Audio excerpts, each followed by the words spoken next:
စာဖတ်သူတို့တခါလေကြာရင်ကျွန်တော်တို့ဟာသူတစ်ပါးစီကနေမတရားရယူလိုက်တာမျိုးလိမ့်လဲလိုက်တာမျိုးကကိုယ့်အတွက်အကျိုးရှိမယ်လို့ထင်မိတတ်ကြပါတယ်ဒါပေမဲ့အဲ့ဒီလိုနီးနဲ့ရလာတဲ့ငွေကြေးဟာအပူစားထသွားတဲ့အခါကိုတင်မကပဲကိုမိသားစုပါဘလို့လောင်မိုက်သွားနိုင်မလဲဆိုတာတင်သိပါသလားမသိသေးရင်တော့ကျွန်တော်ဖတ်ပြမယ်အပူစားဆိုတဲ့စာဘူးလေးကိုမဆုံးထိနားထောက်လိုက်ပါစာရေးဆရာစိတ်ညီရေးသားတဲ့အပူစား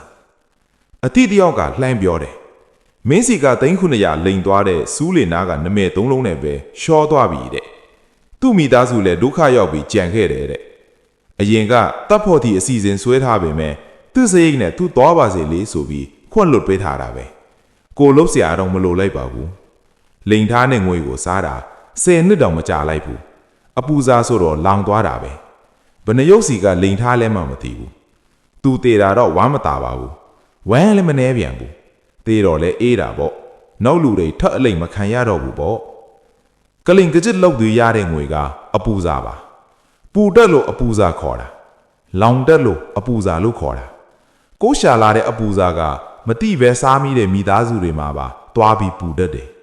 ကလင်ကကြစ်တွေပတ်လို့ကြီးငါချမ်းသာသွားပြီဆိုပြီးပြီးသွားပြီမချင်နဲ့မတန့်ရှင်းတဲ့ငွေကြာကြာမခန်းတယ်လို့ဘေးဖြစ်တတ်ပါတယ်ကိုမိသားစုပါရောပြီးလောင်တတ်ပါတယ်တန်ရှင်းရှင်းနဲ့ရှာလာတဲ့ငွေနဲ့အိမ်မှာချက်စားတဲ့ဘဲဥဟင်း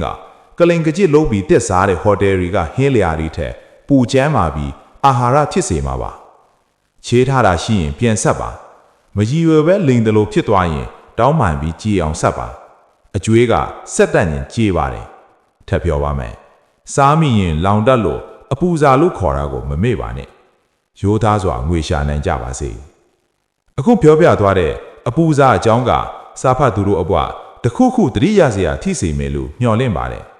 ဒီလိုမျိုးဘဝအတွက်အနှစ်သာရရှိတဲ့စာပေအနှစ်ချုပ်တွေနဲ့စိတ်ခွန်အားဖြည့်ဖေးမဲ့အကြောင်းအရာတွေကိုအမြဲနားဆင်နိုင်ဖို့ကျွန်တော်တို့ရဲ့ YouTube Channel ကို Subscribe လုပ်ထားပေးပါဦး